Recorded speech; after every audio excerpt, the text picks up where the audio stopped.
சிலை அமைப்பு குழுவினருக்கு என்னுடைய பாராட்டுதலையும் நன்றியும் நான் தெரிவித்துக் கொள்கின்றேன். அதுவும் என்னுடைய அரசியல் வழிகாட்டியாக நான் எப்போதுமே பெருமையோடு சொல்லக்கூடிய எழுச்சி தமிழர் அண்ணன் திருமாவளவனுடைய முன்னிலையிலே அவரோடு இணைந்து அண்ணன் அம்பேத்கருடைய சிலையை திறக்கின்ற அந்த வாய்ப்பை எனக்கு அளிப்பதற்கு என்னுடைய நன்றியை நான் தெரிவித்துக் கொள்கின்றேன்.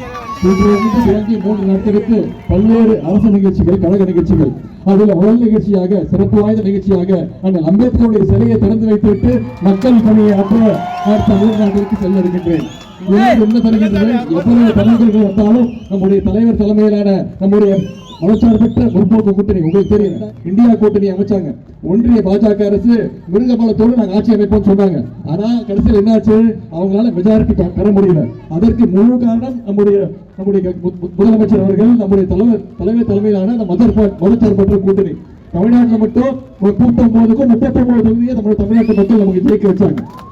அதனாலதான் இப்ப மெஜாரிட்டி இல்லாம கூட்டணி கட்சிகளுடைய ஆதரவோடு எங்கிட்டு இருக்கிறதுனால ஒன்றிய பாசிச பாஜக அரசு இன்னும் அரசியல் சட்டத்தை மாத்தாம வச்சுட்டு இருக்கிறாங்க. அதையும் மாத்தி இருப்பாங்க.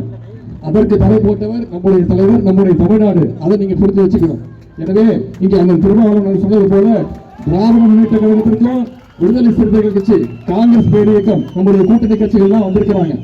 இது தேர்தல் கூட்டணி கிடையாது, இது கொள்கை கூட்டணி. அதனால்தான் தமிழ்நாட்டு மக்கள் நம்மளை தொடர்ந்து ஆதரவு தெரிவித்துக் கொண்டே இருக்கின்றார்கள். நிச்சயம் நம்முடைய தலைவர் தலைமையிலான அரசு, திராவிட மாடல் அரசு 4 ஆண்டுகள் முடிந்து இன்னும் ஒரு 8-9 மாதங்கள்ல வர இருக்கு தேர்தல். மிக மிக முக்கியமான தேர்தல். நம்முடைய முதலமைச்சர் சொல்லியிருக்கிறார், கழக தலைவர் சொல்லியிருக்கிறார், குறைந்தது 200 தொகுதிகளில் திராவிட முன்னேற்ற கழக கூட்டணி ஜெயிக்க வேண்டும்.